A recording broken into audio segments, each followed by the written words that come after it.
Sa mga nagdaang taon, napansin ng maraming fans ang pagpayat ni Billy. Billy, you are in your slimmest era.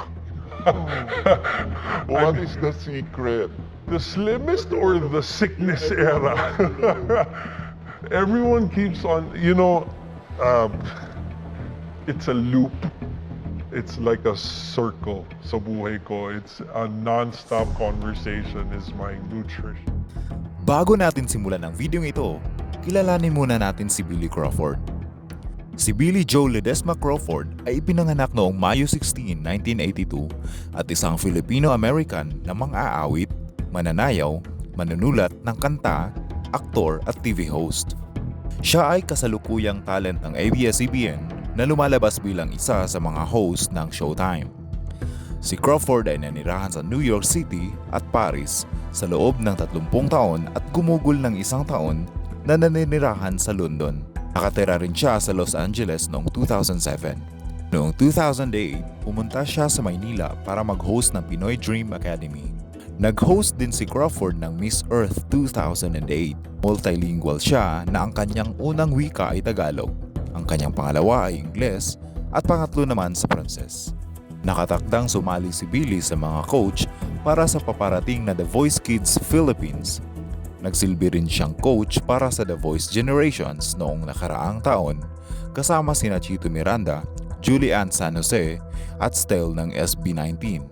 Kinasal sina Billy at Colleen noong 2018 at tinanggap ang kanilang anak na si Amari noong 2020. Ngunit itong mga nagdaan ay samot-saring espekulasyon tungkol kay Billy na ang kadahilanan umano ng kanyang pagpapayat ay dahil sa pagiging adik. Alam na alam ni Billy Crawford ang mga espekulasyon na kumakalat online ng mga netizens na ang dahilan ng kanyang pagbaba ng timbang ay pagkalulong sa droga.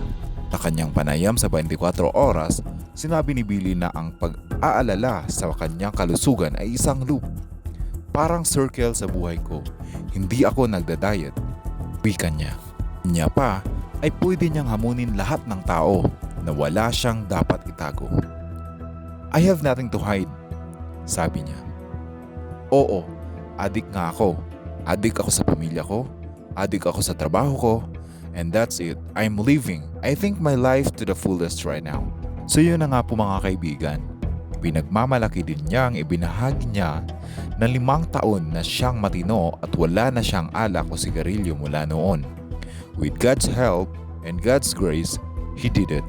Noong nakaraang buwan, tinugunan din ng asawa ni Billy na si Colleen Garcia ang issue sa pagbaba ng timbang ni Billy. Na itinanggi na ito ay dahil sa isang kondisyon sa kalusugan.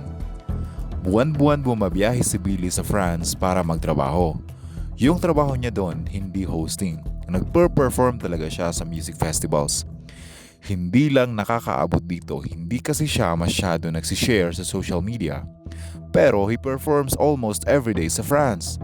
At talagang papayat siya doon. Dagdag pa ni Colleen. Billy Crawford is definitely living his best life. Matapos ang lag recognition here abroad, eto na and it's official. From The Voice Generations, he is back. This time for The Voice Kids. Hello kids, this is Coach Billy. I want you. Sa aming pagkuhan sa GMA Integrated News Interviews, mapapansin ang ina sa mga mata ni Billy. Inspirasyon daw niya ang kanyang mag-ina na sobrang niyang pinasasalamatan. I love the way how you and Colleen support each other. Sana niyo pa magkaroon. No, we're not planning. But to be honest, kung ano na lang bigay sa amin ng Panginoon. Tinanong ko na si Amari, tinanong na namin ni Colleen, do you want a baby sister or a baby brother? Baby sister? Okay, so not. So yun na nga po mga kaibigan, kumpirmado nga talaga na si Billy Crawford ay isang adik. Adik sa kanyang pamilya. Adik sa pagmamahal ng kanyang pamilya. Maraming salamat sa inyong panunood dito mga kaibigan. Sana po huwag niyo kalimutang mag-like, share at mag-subscribe. At marami pa tayong isisiwalat na mga balita at mga trending issues. Bago natin tapusin ang video ito, ay huwag po natin kalimutan ang katagang, don't judge the book if you're not an attorney.